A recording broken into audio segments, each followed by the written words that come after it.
Sweet.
So,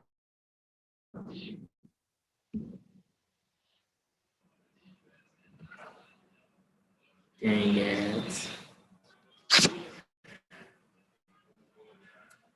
So, little something today.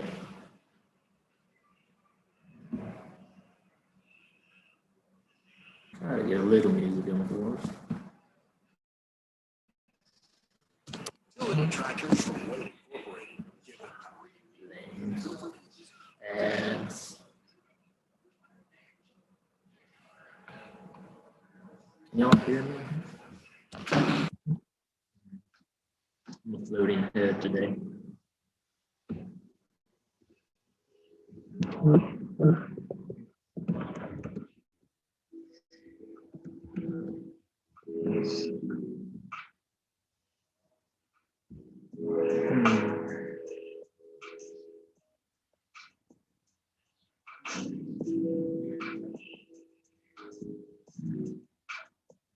Oh, good.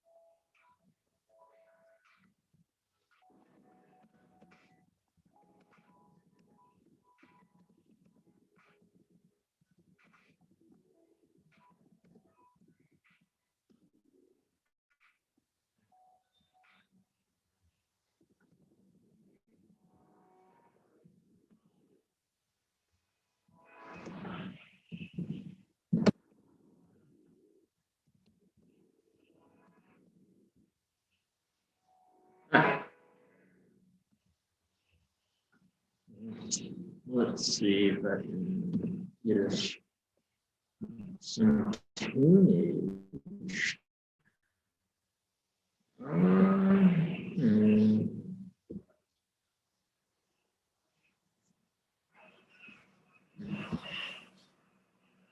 I am at work, so if I have to disappear, I hope y'all don't mind.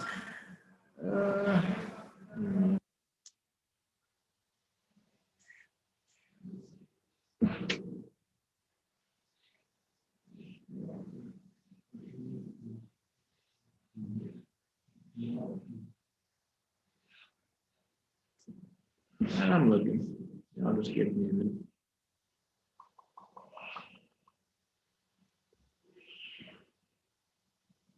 So tomorrow, I'm planning another one of my Monday musings. Did some channeling earlier and did something weird again, so y'all get to listen to me read. Off the ball shit from the inner recesses of my mind. Isn't that fun? Let's see what we're working with here. I always like this one. Just want some background music. If I can get it.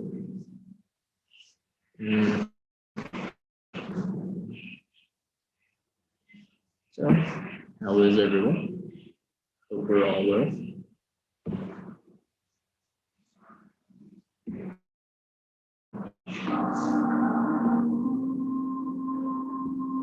Nice. You know, the biggest thing I really wanted to kind of talk about tonight is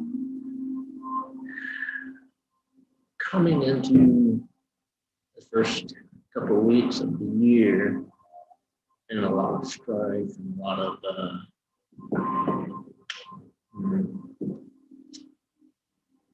dis-ease, not disease, but it could be my network though too. I'm at work, so it's not that great. Let me dull down some of the tunage.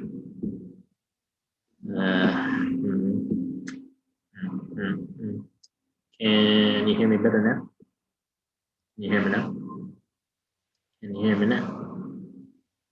Speaking to you from the celestial vagina. Can you hear me?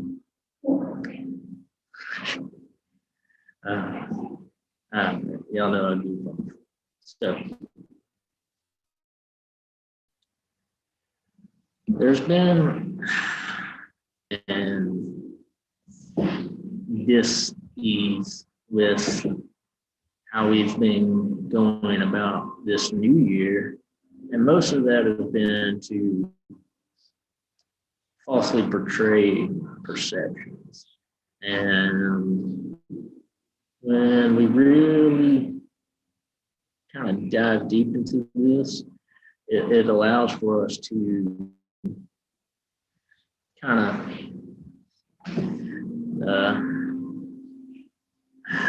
I don't know, kind of winging it tonight. I'm more so prepared for tomorrow. Hey, Michaela.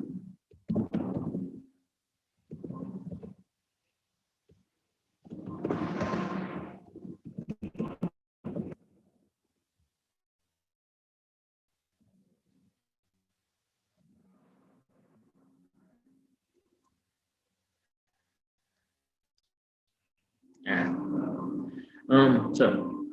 And basically, a lot of information is getting put out.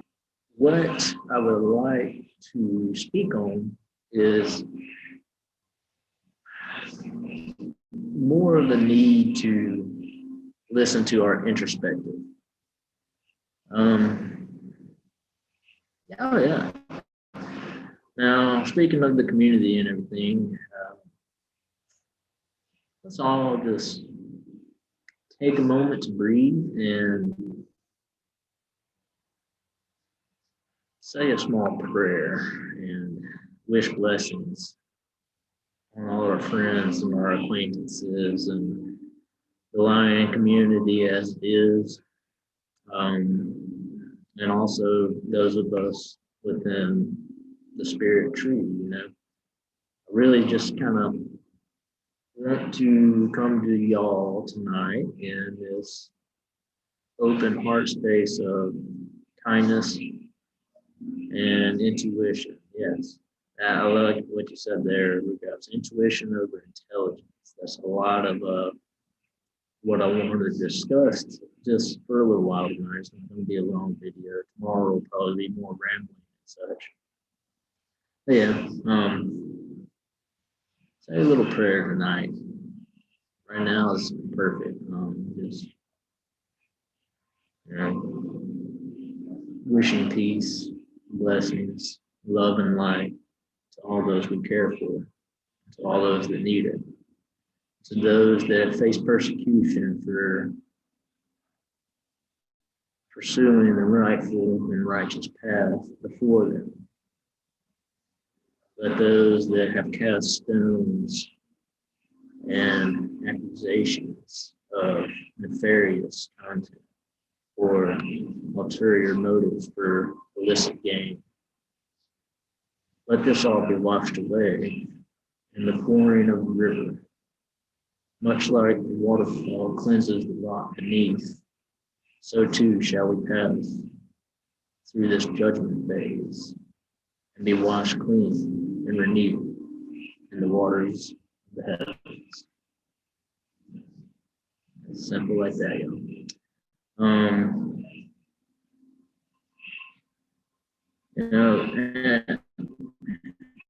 with that being said, it's these simple things that tends to pass us by without any kind of thought to it or an echoed sense of gratitude.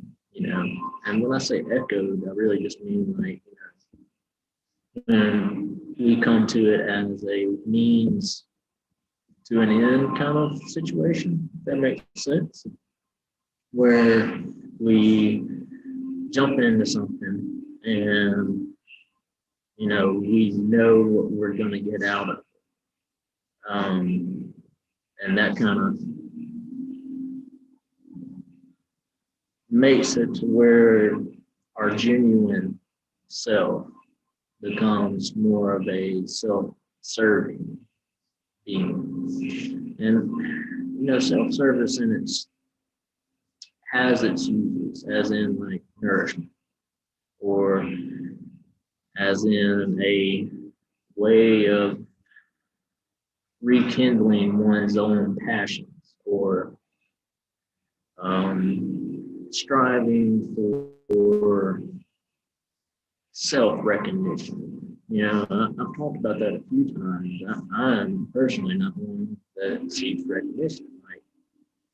I mean, even in some of my writings, I know they've been kind of proffered off to whatever. Now, there are certain things I like to keep to myself in the sense that it's for me and my personal development and the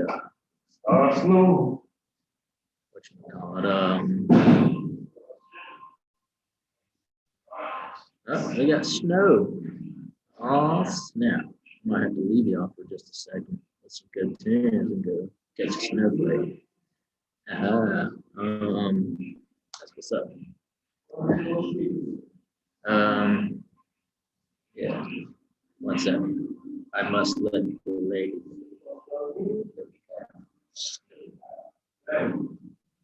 Good to hold you. Yeah. All right. So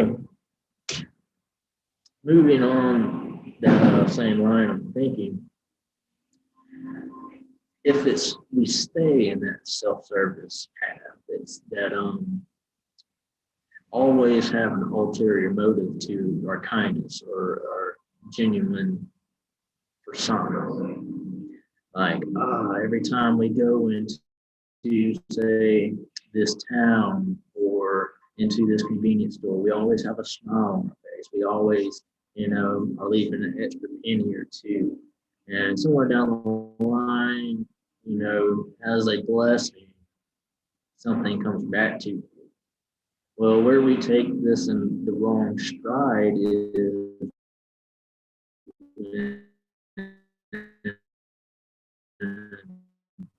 we seek those blessings,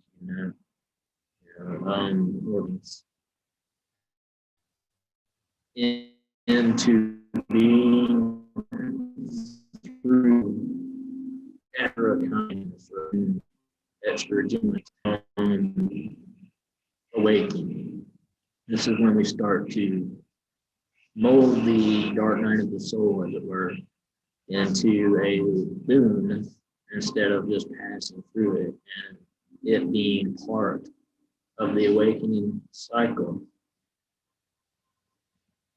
And instead of venturing into the void and becoming more well-rounded with a sense of nothingness in a spiritual enlightened state, we start to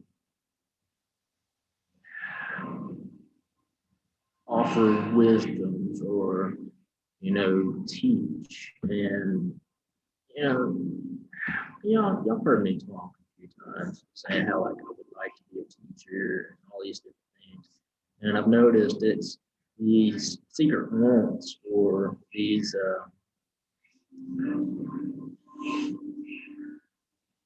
objectives, as it were, end up being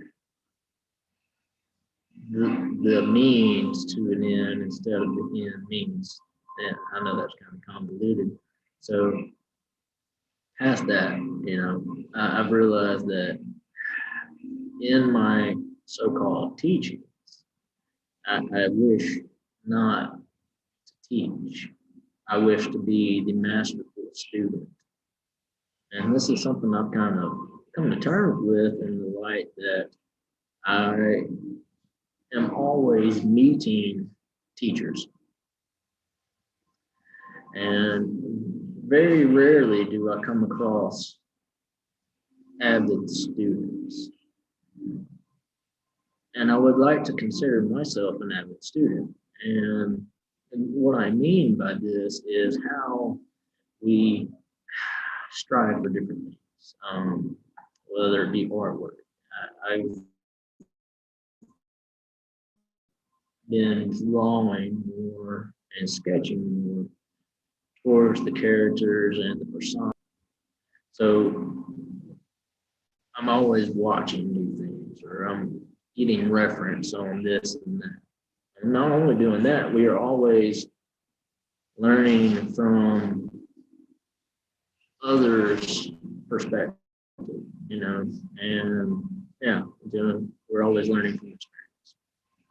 Now, it's not just experience that allows for a student to be taught. And I've had a whole show on this before. I think most of you were there on what dictates learning and how is it that we come across something as we learn it, or what is it that constitutes learning from teaching and teaching from experience and experience from knowledge. All these things are coincided amongst each other, and it's when we tack them to the bulletin board, as it were, and like this must be done, this must be done, I have to do this or meet this goal, or this objective is for this goal and no other goal. Well, oftentimes what I've found is that pursuing a singular objective equates to multiple goals if we allow it to be so. And I say allow because anything that is amongst our happenings and within our experiences, it is allowed to be perceived, right? Now, I did post a couple of things on the Discord chat, and let me go back and I'll have to read them for you. It was in the sense of needing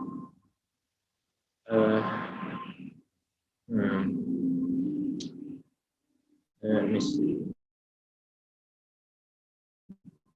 I gotta find it.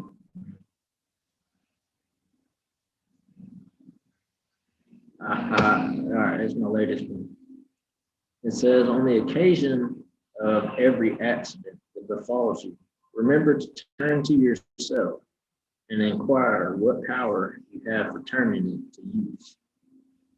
Now, immensely, just because we're fraught with adversity, and this is something that I was taught from like middle school coaches, and you strive to persevere through adversity because that adversity is a crucible which allows you to grow and be molded into the better you, right?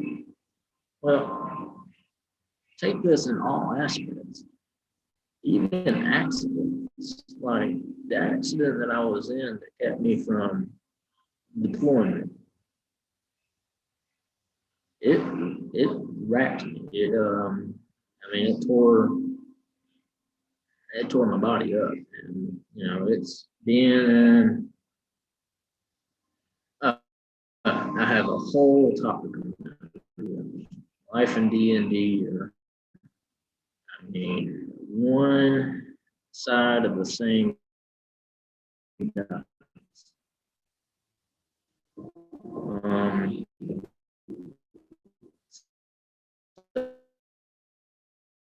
so, yeah, multiples. And I mean, cliches, you know, the under pressure it creates the strong alignment. Well, thinking back a few years ago when it was actually no, I think this might be the third year. Yeah. 3 years ago, like about 3 or 4 days ago, is when I had that bad wreck, and I was, I mean, yeah, I shouldn't be walking. In that same thing, you know, for a while, I actually wasn't. It tore me up bad. And I wasn't the only one involved. I had a family member with me. And I love it. So it allowed me perspective. It gave me time for introspective too. It is lengthy. You know, I got bad service. By the way.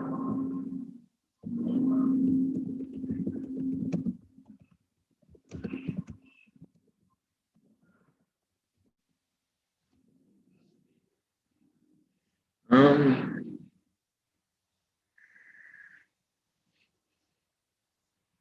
uh,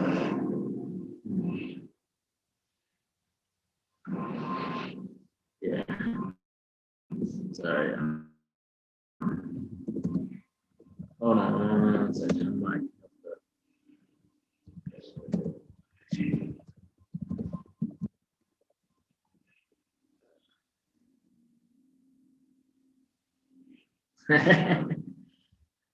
so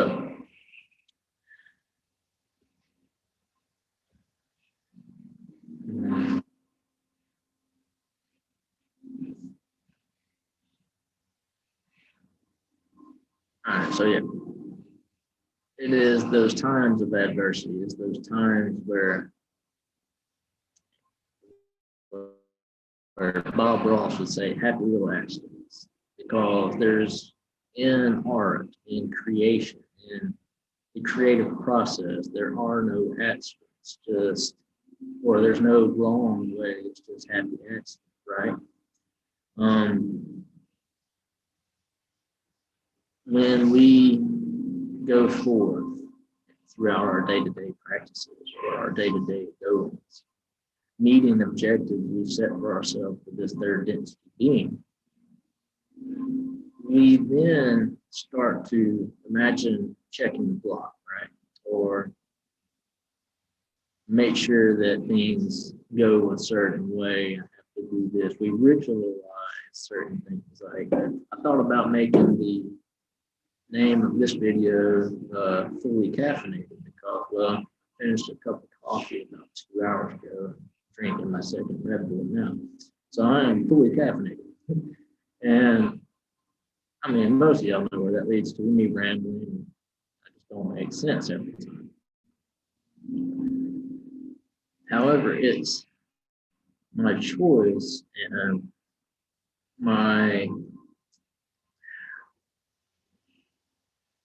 it's not a need, it's not a ritual. It used to be, right? I used to drink coffee religiously, like I still do, but now I've made it a motivated choice, as in I am taking this in, or I am not letting this downgrade my being.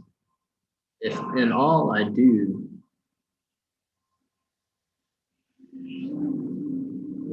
in all I do, and more often subconsciously, I've made it to where this is progressive. This is allowing my highest good to come into fruition. Sometimes I actually have to consciously tell myself this. I'll even speak it in words, like vibrationally. We can tune up our water. You know, I did a show tuning in to tune up we can do this ourselves. And especially now with this whole thing going on with a false perception of reality or shift, reset, all these things are happening incrementally. However, it is falsely advertised, I guess would be a good word for it, in the sense that it's all or nothing, or like a rapture type. I talked on a Good Line show last week about this time. How we are in a mode of reassessment. And that reassessment is going to allow for many individuals to wake up to the sense that they are operating their day, their choices, their actions, and behavior in the sense of reaction is slowly going to be minuscule.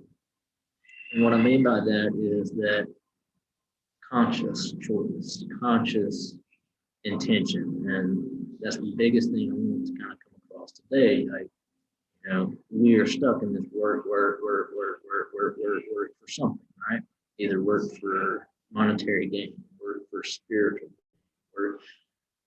And it is through this adversity or this work or this crucible that we allow that will inevitably prevent us the ultimate goal on which we see.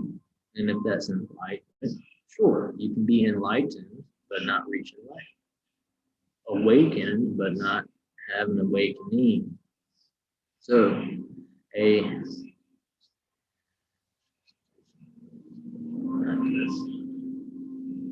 all right, so we'll get into that in just a second.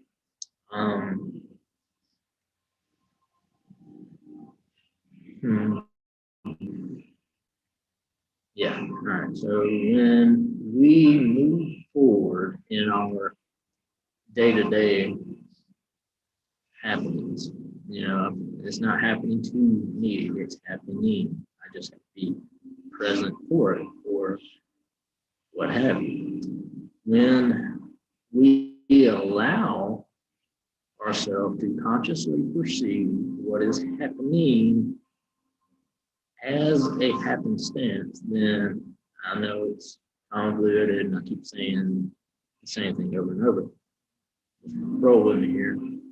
We are then able to see the causal aspect. And it's not always a cause and effect. See, that kind of ties into actually, Marley, I really believe that would be amazing. Me and Ruth got to get the show together. That'd be wicked. So as we put forth our intention, as we put forth our conscious decisions, our conscious choice, just like how I plead with everyone, take a moment to breathe. Tell yourself to breathe. The reason why I say that is because we take for granted or allow ourselves to perceive things as involuntary or reactionary. None of this is the case. Everything is of itself conscious. And, there's many layers to consciousness, all the way through the seventh density worth of consciousness, which would be our highest self, basically folding back down, saying, hey, do better. So, and it goes past that. Well, you can be conscious with your eyes closed. Now, breaking subconscious routines. I'm a nail biter. It's something that has plagued me for a long time. However, I've noticed that I do it more so consciously because it is like a nitpick thing, like almost in the sense of a perfectionism or perfectionist mentality where there's modification. And modification as in rounding oneself to a better self. However, this can be manipulated into a nefarious thing. What I mean by that is behavior, or you know, in psychology, it's ticks. Like a behavioral tick, a behavioral pattern. And at first, it could have been boredom or anxiety or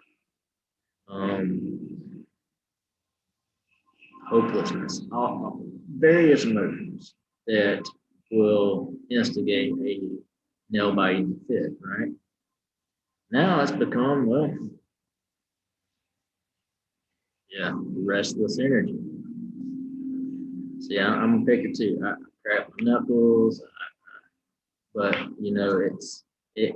mean, everything. I'm a picker. I'm a fighter. All that good stuff. Not good stuff. Depends. All right. So why do we do it? Modification and modification. So, all right. If we initially tell ourselves, just like how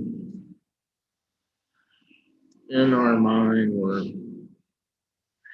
like, I'm trying to link this to lucid dreaming, because that is a conscious adaptation of some subconscious ideals or rhythms.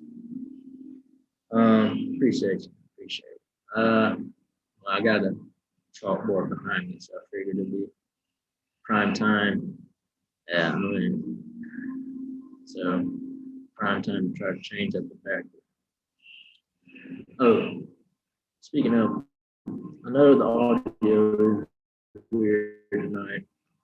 Not just hollering at the computer. I do have a mic. I got it as a lovely present from my lady, and whatchamacallit, and a singing bowl. So tomorrow's video, I'll be breaking out my singing bowl, get us into the right vibe, and I'll actually have better audio, so it won't sound like what I normally sound like.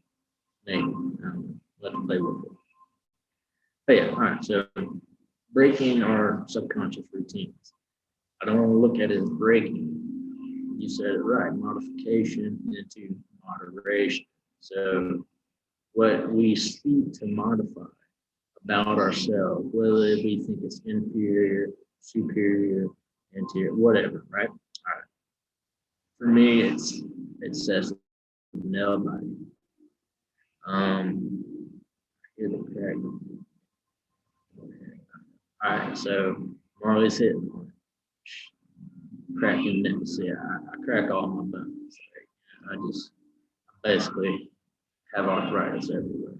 I just crack everything. Some because I've broken bones all over, and others is just atrophy and joint deterioration, just how hard I've pounded my body into the dirt, and vice versa. So yeah, I totally get that. Like there's things like I'll bite my nails to the quick, and then I'll bite the quick because it seems like a piece of the nail that I missed, and this will make me anxious. I have to get it, and there's like this gnawing noise that happens when I do it that drives Amelia insane, and I tell myself that I need to stop doing this, but my subconscious mind is like, it's not modified enough. It's not even. Like, I'm not gonna just show you my nails; they look awful. But anyways, like the ends right there that brushes up along the cuticle or whatever. I don't know. It's terrible. Like, so one way to combat this, and don't look at it as combative, because when we're combative against our own subconscious, what are we? We become a rock in the waterfall, and inevitably we'll just be turned to sand and washed away by our subconscious. So be in the flow. If you realize what you're doing, start doing something else. Occupy yourself. So ticks that allow that internal mechanism to start growing, right? For me, it's boredom, anxiety, an overactive mind. The best way I can say is stop thinking. Think nothing. Like, so when we allow the quieting of the mind, so the best way to have a quiet mind is to stop thinking, right? This is how we mold modification into moderation, by allowing a sense of peace, or a semblance of peace. Like, recognize that our modification, or our nervous tics, or things that we do that probably aren't healthy or in line with the highest good inside this being, aka like, I gotta pop top, or hey, I gotta go just hit the joint real quick, to put it away, whatever. Sit with those feelings. Allow yourself to be fully present in that moment. This goes back to the conscious breathing that I always talk about. Take this moment to tell yourself to breathe. Breathe, right? And side funny note, what does the green grape tell the purple grape?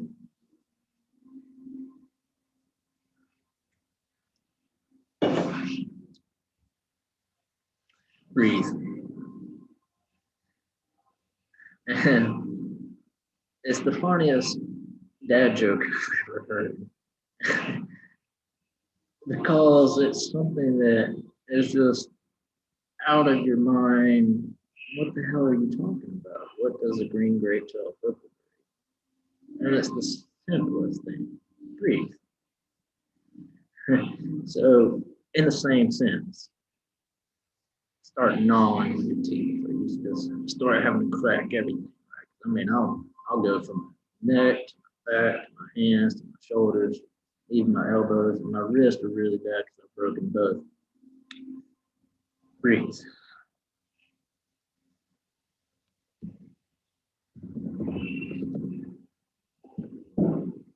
So when we start to recognize that would be the first kind of step, when we allow ourselves to kind of flow down this path of moderation instead of modification. Now, I don't mean all good things in moderation, bad things in moderation. It can be anything.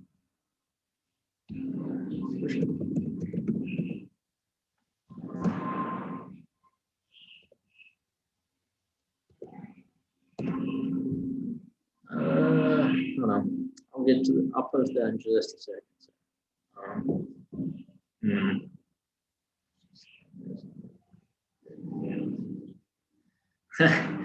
Daniel, yes. All right, so, all right, and Marley, yes. Allowing the self, this being, take the moment, hey, breathe, or sit with it. If you're angry, why are you angry? What is making you angry? In the same sense, like that little Epictetus quote I read. The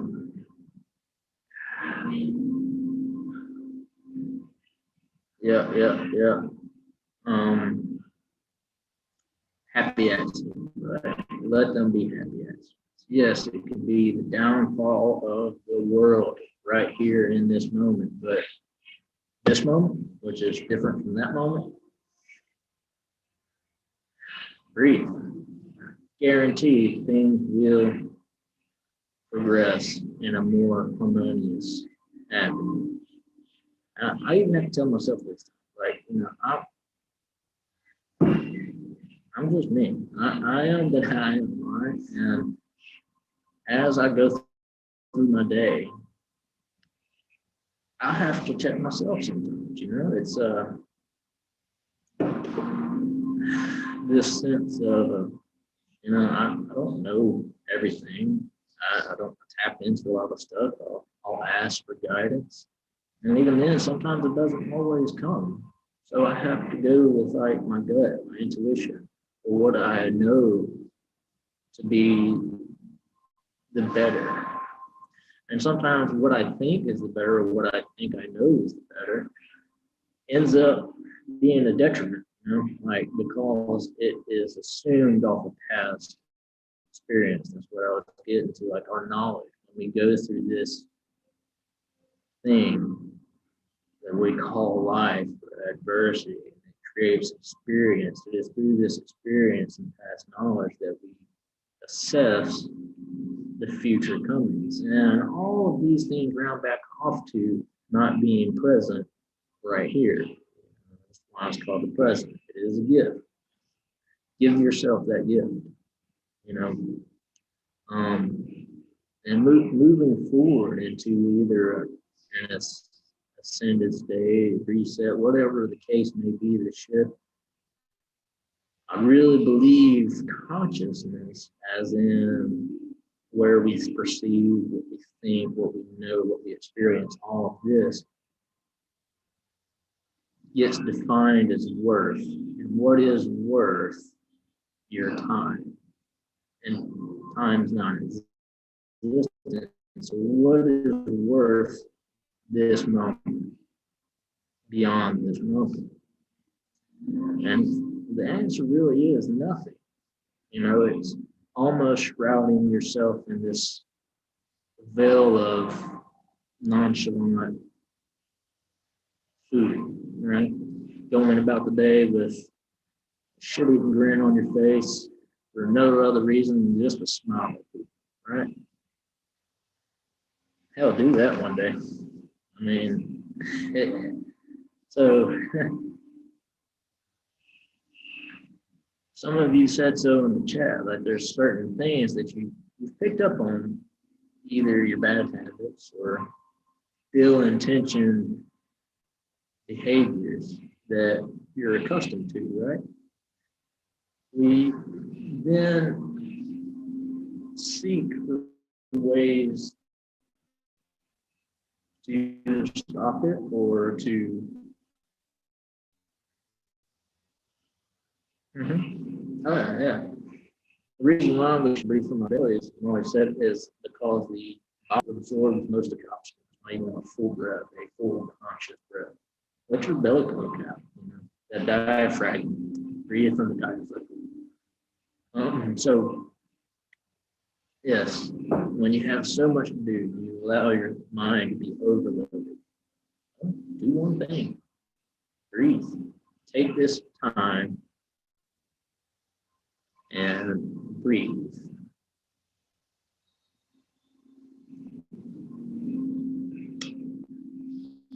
Dan, you got a good point. If Earth has gotten faster through space-time, time on Earth will slow down. Yeah, technically, when we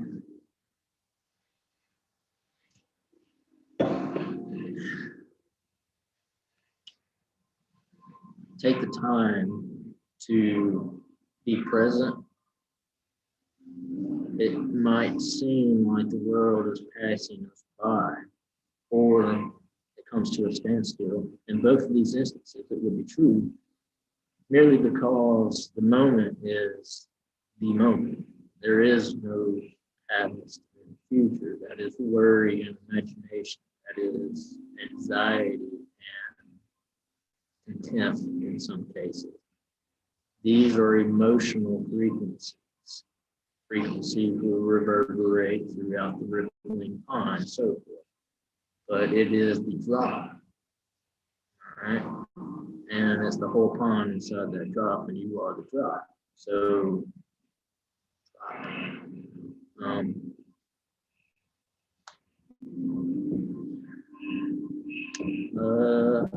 let's see.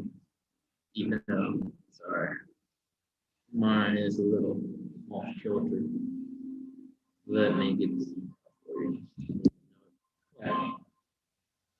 Good email for yeah. So email purposes.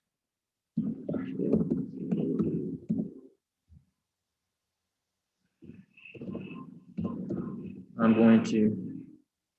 Oh yeah, the Book of Enoch is just a pivotal piece of literature that everyone needs to read. Just because in Western society we are very narrow-minded in the scope of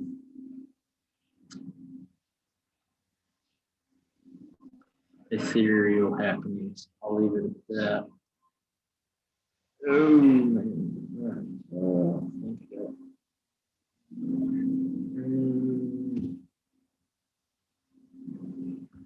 sorry. Right. Neat. So,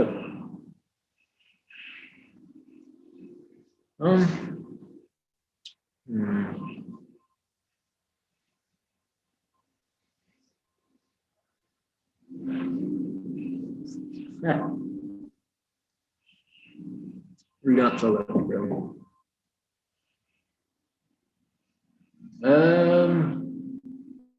The Book of Tobit and the Gospel of Thomas. Because what Enoch doesn't have, they've shed light on. And they also talk about Jesus, the man, instead of Jesus, the patriarch, and how that aligns with Christ. Because that is two different things. Jesus, the man, carpenter, working, lived a man's life. And he's always been in the Christ. Once he started traveling and offering that knowledge and sense of being is the moniker that he was given, Jesus Christ.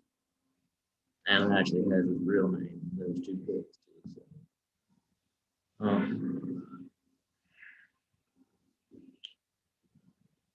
See, Rugops, it's funny, I've traveled through dimensional space much more easier than I have timelines. Just simply because timelines are always changing at the drop of the moment. And that's the best part about kind of these ticks and where we find ourselves in this repetitive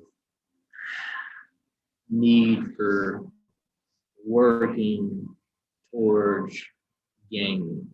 And much like the talk I had a long time ago with,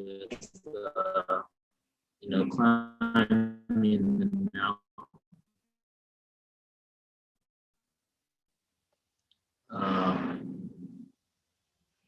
goal, but coming across obstacles or adversity. And instead of pushing through them or seeking to overcome them or allowing them to be, we circumvent them and ask advice. We seek advice for, oh, what should I do next? And many times we merely just need to take that inward look, that introspective, take a moment with ourselves and why is it that I'm here? Be here, be now, right? And what is here? What is now? What is it that I am seeing, but I'm refusing to look at? That makes sense. All right, so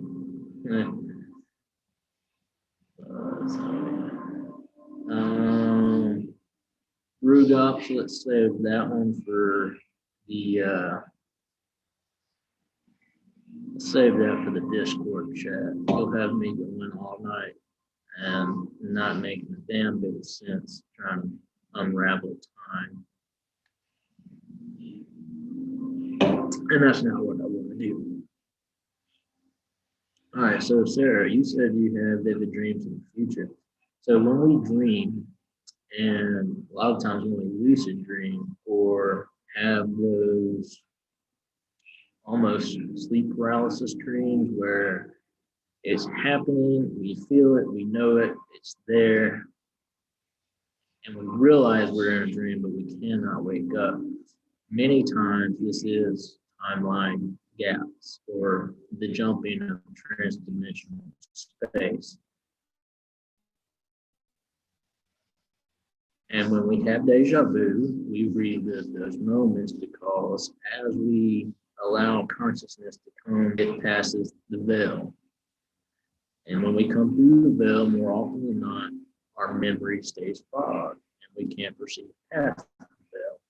Now, when we come across a deja vu moment, boom, like, oh, I know this is going to happen. This is happening exactly as it's supposed to happen.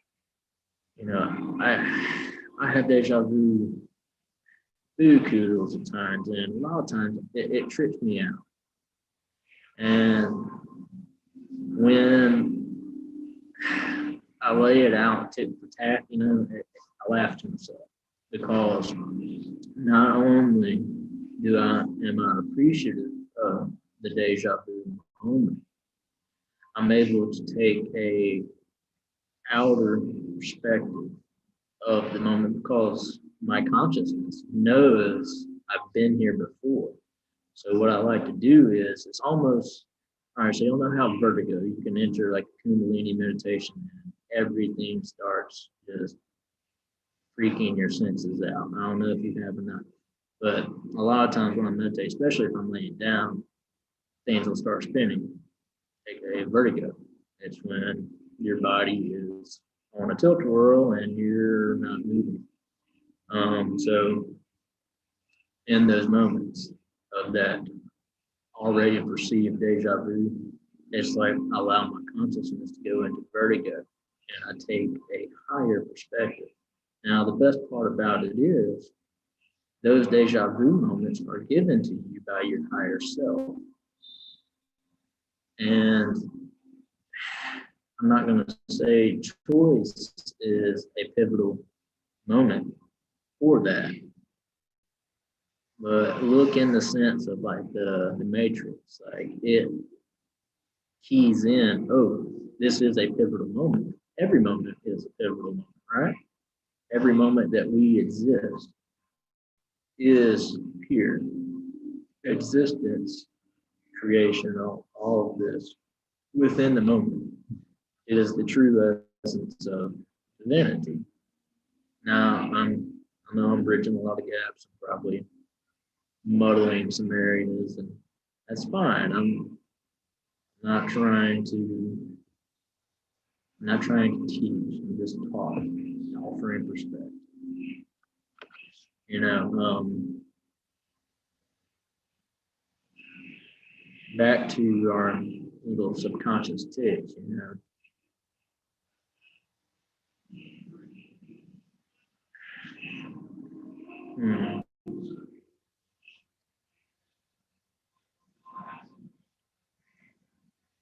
How to keep what? What are you asking there, Daniel?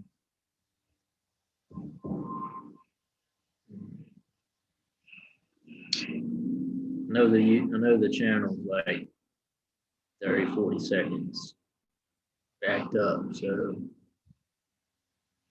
all right.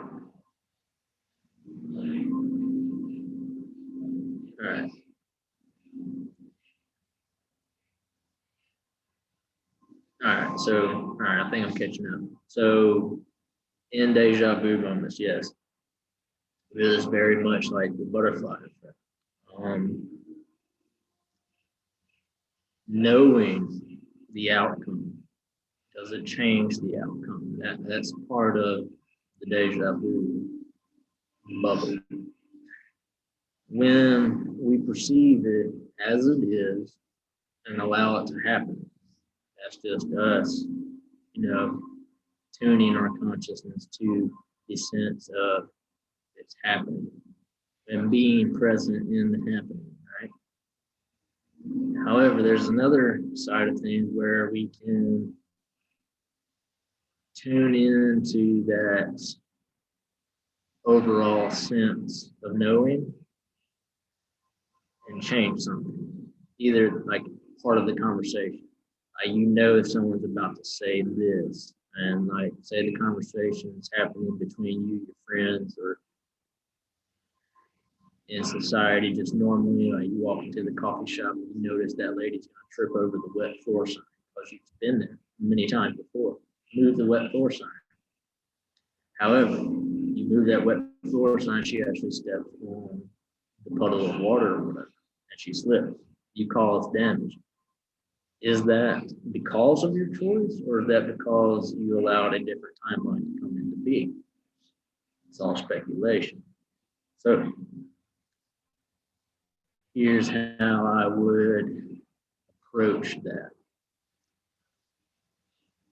In these moments of merged timelines, allow this to run rampant, almost like in that vertigo state. That is like your conscious coming to terms with a body outside of your own, and it allows for this huge spinning thing, right? With the same in deja vu, allow your conscious mind to divert into the happenings. You don't have to make a choice, you just see all the variable choices. And if you let it play out, eventually it's going to come to one of those ends. Now, when we choose or when we enact a change in those, it does ripple, right? So timelines have changed, timelines have skewed in the small sense. I look at it as like a freaking EKG machine, like the heartbeats. Just right. So that right in that heartbeat, the rhythm was spiked a little taller on the up scale instead of the bottom scale, right? Now, to a medical mind, that means something. To me, that's not my field of expertise. I haven't really cared as long as it's beeping. I know I'm still ticking. So when we do that, think of it in that same sense. Like, was there a hiccup in that beep, or was the downbeat greater than the upbeat? That's what those changes do. That's what those little blurs in our decision making through active deja vu.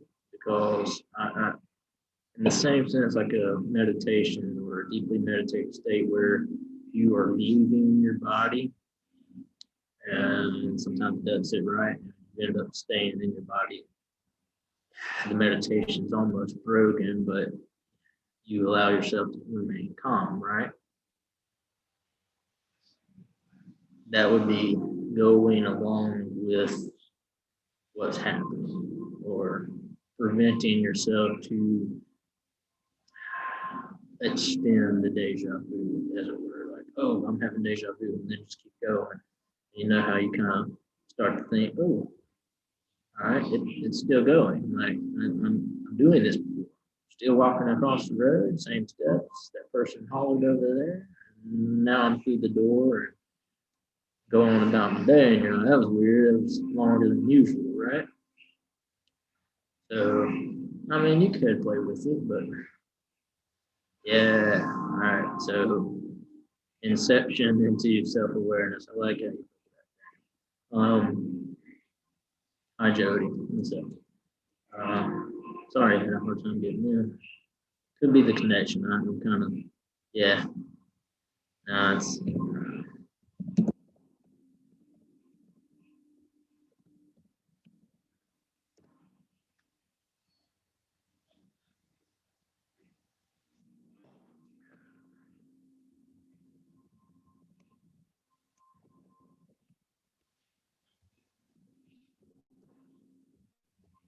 Um, I how my face molds into the backdrop again. Being weird again. So um, that connected to an earlier thought. I haven't lost it. Mm. Uh,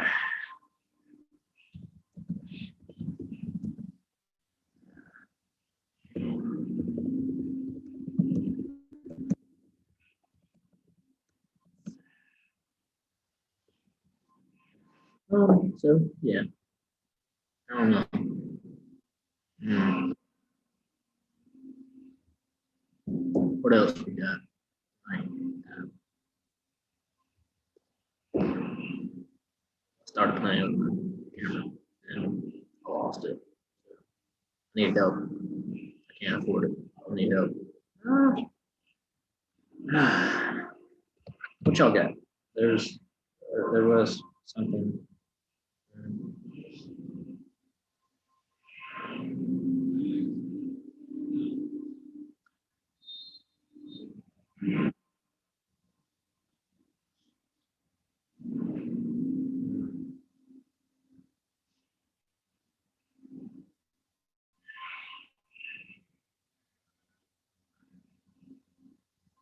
Yeah, cool.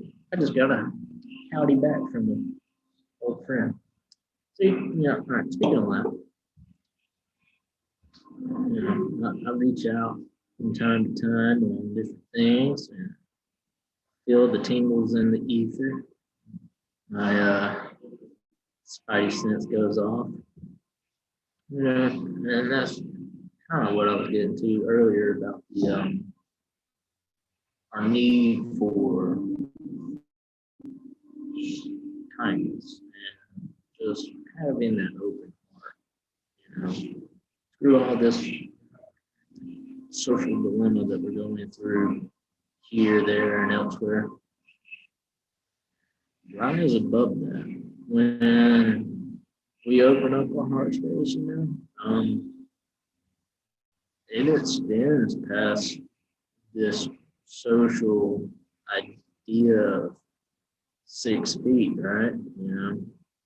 That's the radius of an auric field created from the heart space. However, as empaths, as highly sensitive people, man, you start throwing stuff out. We feel it, right? We I don't know, you'd be across the room and we can tell that you got some bad juju going on. You need to chill out or something. Or, be in a more harmonious state of being. Now, can everyone do this? Yeah, I really believe everyone can. The reason why I say that is when we are right with ourselves and in the here, in the now, this moment, present, allowing the gift of the present to be utilized, we then will push ourselves into a better, higher state of being. Yeah, really, I know that's weird and probably doesn't make sense. All I'm getting at is you don't have to be an empath or a highly sensitive person or a Buddha or spiritual teacher, any of these different things that are attuned to the more out there way of thinking, or out there kind of things, the veil beyond the veil, basically. When we are present, it's like taking those subconscious tips, the same thing. It's take a moment, breathe, and instead of having a choice between go through the door or not go through the door, well, hell, you see there's 4 walls around you in that breath. Shit, sometimes you just might need to turn around and walk away. Yeah, I don't know where I was going with that. I just felt like I had to say it.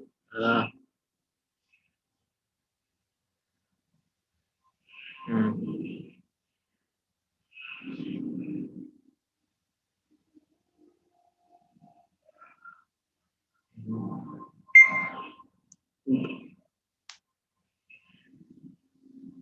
Right, all right. So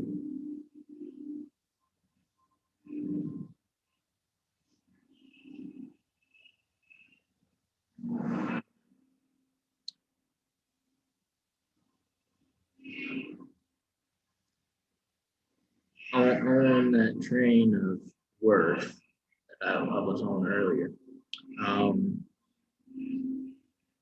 we apply that term, we apply that meaning to different facets of our day to day, right? Like, is this worth my time? Is this worth the money? Or is this worth the energy, worth the effort, worth? And a lot of times I've noticed we, as the human race, as humankind, as man's nature, we do not allow ourselves to approach the mirror with worthiness. And what I mean by that is not only an actual reflection or a glass pane in which we allow our vanity to personify. I actually really mean our interactions with the world. We do not approach the world as being worthy, just as we don't approach ourselves as being worthy.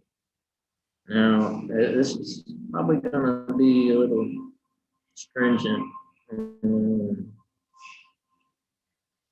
my meaning, just because it might come off rash or come off insulting. I don't mean it to be. What I'm getting at is like as energy and frequency, as vibration, and we go out into the world, what we put out comes back, right? So let's take, for instance, an interaction last week at the bank. Not mine, just let me make sure.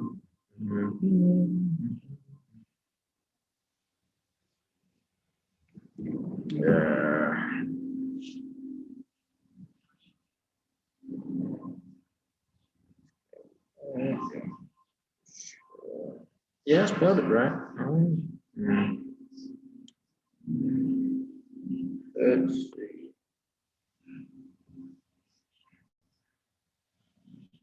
Yeah.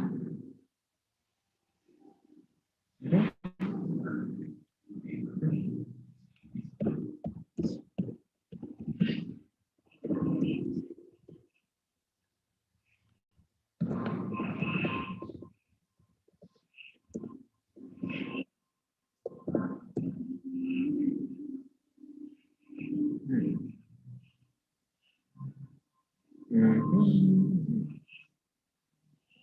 Yeah, that should be it. If not that one, try the Gmail.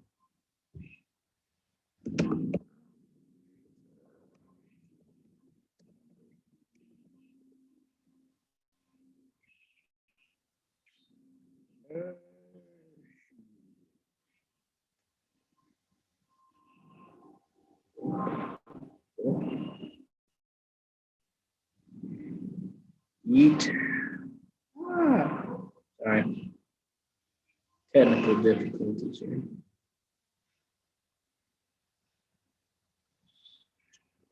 All right, but yeah, that should be it, sir. If it's not, yeah, try instead of Yahoo, try Gmail. I've used it for this account. Um, yeah, all right. So worthiness, how we assess what is worthy, worthy of time. Now, when looking in the mirror of life, we what we perceive in others is what we choose not to look at ourselves, right?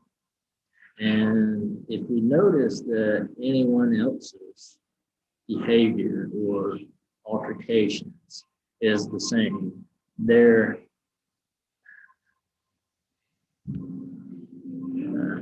send it, Sarah.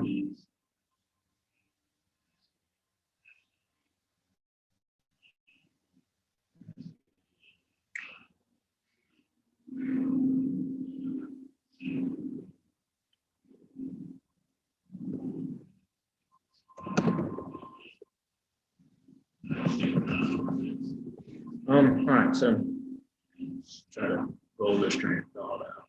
All right, as we approach a mirror, so say the vanity.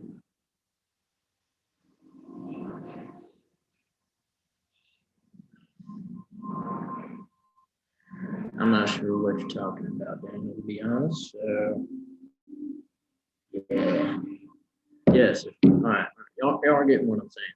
We're alive, life, creation, existence. That is worthiness all of itself. Otherwise, it would not exist. Right? If it makes sense. So, what we start to define as either monetary value, worth, or our time is worth, will be worthy behavior, worthy recognition. All these things are the muddying of the pond. So, like, if you come up to a crystal clear little patch of water, it could just be a mud puddle. You see your reflection clearly in that mud puddle. You see the clouds in the sky, maybe the sun glistening off of it, right? Well, you stick a stick in there, and it starts to muddy, and you almost can no longer see any reflection. It's when uh, it's when we approach that muddied bowl, or when we approach that puddle and choose to muddy it. Say like, oh, look, like, I got dot on my forehead, or bumps on my face, or I have to pick it. I'm a nail biter. It's not worthy of being part of this being, or it's not worthy of acclimate. These types of toxic inner workings, all right? These are what we have to let go. And that kind of goes along with ego death. Like, our ego is what defines worth, merely because our ego is something that is of lesser density. It is something that is an evolutionary step that piggybacked onto our greater evolution. Now, when we start to release ego and we start to allow our spiritual nourishment to happen. Like we nourish our soul so that this being will be further improved, better nourished, whatever you wish to call it.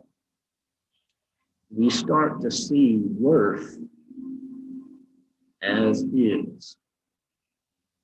It's almost like beauty is in the eye of the beholder, right? Well, a worthy, kind of muddying the words a little bit, a worthy person sees beauty in all things because creation is worthy of being beautiful, right? All right. So, like I said, don't let it hit home. Don't let it poke or prod you or pull at the heartstrings. I'm not trying to make you face a conundrum here. And then I'll answer your question. What is worth outside of worthiness? And nothing, all right? It is worth nothing, but everything, all right? So there's a movie called Kingdom of Heaven, and it's one of my favorite medieval-esque knight movies. And basically, you have a man who is humble and wrought with heartache. And through church doctrine, he is strong-armed into choosing a path that wasn't necessarily provided, but wasn't wanted either. And in doing so, he basically makes himself ostracized. And as that happens, he starts to weigh the morality of human nature within himself and his interactions. Now, he's a man of faith. He also knows he's also a man. He goes about his day with a perception of man. Like, what man is a man if he does not make the world better? And that is his motto, basically. And that's really hit home with me. So what in life is worthy other than allowing the worth of the world to be shown? So what in my eyes is worth everything? Creation, nothing. All right? And what I mean by that is at the end of the movie, it's about the occupant. It's during the Crusade time, and he defends Jerusalem. But it's against Saladin, and it's when Saladin takes it back the second time. So he said, it's not a kingdom of heaven, but a kingdom of conscience. What he means by that is our morality, our free will, and our conscience, not conscious, but conscience, that declares what something is worth. And he asked Saladin, he said, what is Jerusalem really worth? And he said, nothing. It is merely a show that, the Muslims had right to rule. And then, but all he said was nothing. He took 2 steps away from it. And then he turned back and looked at it and said, everything. With passion in his eyes, right?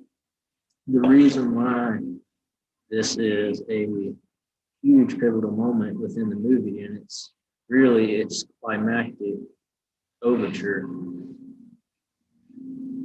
Worth is nothing and everything, right? A reflection of self. Because there is not a moment throughout timelines, throughout existence, when a being is not perceived as a reflection of self. So that makes all things worthy as the worth of knowing. Right? So that kind of note sounds weird and it's a little convoluted, but work with me here. So when we approach not only the metaphysical mirror, but a physical mirror, and we condescend ourselves, either on a vain sense or a psychological sense, whatever the case may be, start changing. I said, I wake up and say that I am that I am. That's because you are. You are exactly who you are, right? Next, I am. The affirmation, I am. I am worthy. Right? I am that I am because you are. Right? I am that I am. You're not going to get me any other kind of way. I mean, you might see me in a low spot, you might see me in a manic spot, whatever the case may be. And Lord knows, a little boo-coodle of whatever. And, I don't like being a psychoanalyst because I do it to myself half the time and everyone else, whatever. But regardless, I am just as I am. I am I, because this being is the ego's I. And at the same time, to nullify ego, I am worthy. I am. That is a pivotal starting point for your day. I am. I am that I am. I am worthy. I am kind. I am love. I am beautiful. All right. Now, this is not to dilute it and say that we're on this path of self-service just to uplift this being. No, we're affirming that we are. And in that affirmation, we can be, right? And what I mean is, as we go out into the world and see the reflections of ourselves and all others, realize that we too are the reflections unto them. And we being I am, they are. You are, so forth. And this will cause a harmonious ripple. It might not be now, it might not be now, but it will, right? So as we put forth, we so too receive. It's much more a passionate thing when we affirm it. I am grateful. That's a big one. I am grateful for everything. Happy accidents, many blessings, disguised tutelage, even. Grateful, right? So yeah, I'm gonna leave it at that one little snippet.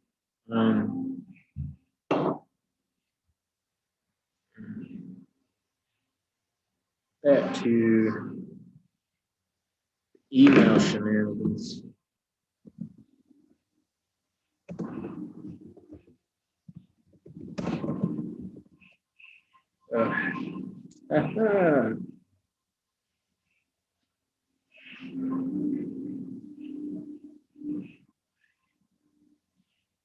Cool.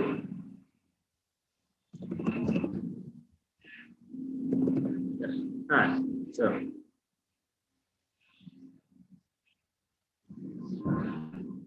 let's see. That might be all I have for you online. Like I said, I am going to come on tomorrow, do some Monday musings, because I've been tippy today, writing on my new biz and sketching terrible sketches. I want to see some terrible sketches. Terrible sketches.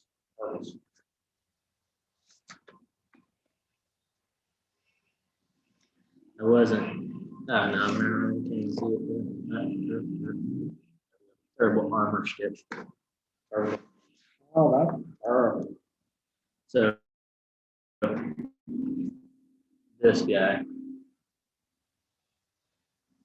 I don't know what the hell he's supposed to look like, but that's one of my favorite characters in my book series because he is like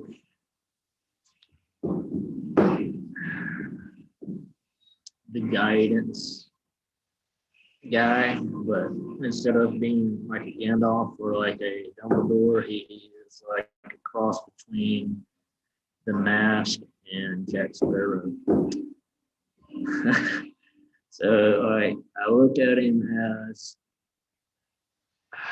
basically a personification of me if I was hell bent and all right, so yeah, yeah. I don't want to get into it too much. I don't want to get spoilers away. Talking about it live and now I don't do it. So, but yeah, terribles. Cannot draw. It's horrible. So yeah, sorry, different tangent. That's gonna be cool. Yeah. Um, yeah, he's weird. Yeah, cross between the Mask and Jack Sparrow, and he wears a gourd on his back like Gara from Naruto series, except it's filled with meat. He's a good guy. I think he's hilarious. It makes no fucking sense at all. He's the nonsensical whimsy of the book. And then, yeah. Best thing is, like, you only see him twice. Who the fuck is this guy? And then he becomes more of a figure, but mainly his debauchery.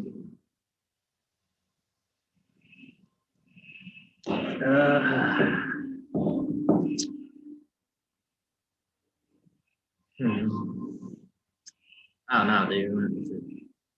I'm never about sense, right? I'll start making sense. You'll slap me and tell me, hey, shut the fuck up, man.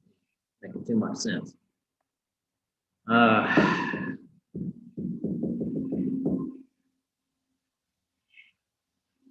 Saw Marge stop in. She's had a couple of good videos today. I've been hanging out with her some third eye activators. I'll go check her out. She's got some good things to talk about. I'm glad to see y'all in the chat too. I